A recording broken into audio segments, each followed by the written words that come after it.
कि हम तो भाई में दीवाना तोरे गाल के बारू पसंद धन बेके विशाल के बाकी पवन के प्यार तू भुलाई ना भुलाई।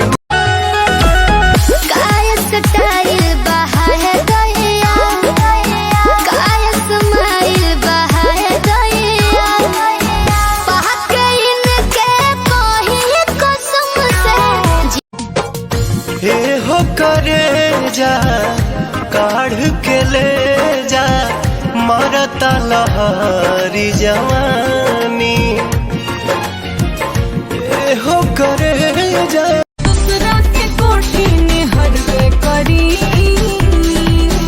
जब मरद से हो जब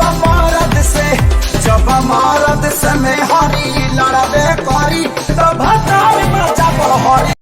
गाइस ये मेरा दोस्त है, इसी भोसड़ी वाले ने मेरे को सिगरेट पीना सिखाया था। बड़ा बड़ा कांड होला। अरे बगलिया बिहार होला लेकिन के डिमांड होला है बिहार वाला लड़का ब्रांड होला। क्या हुआ भाई, काहे को मुंह लटका के बैठे ले हो कोई कंगाल हम तो माल के चक्कर में रोजे रोजे नया नया चेंज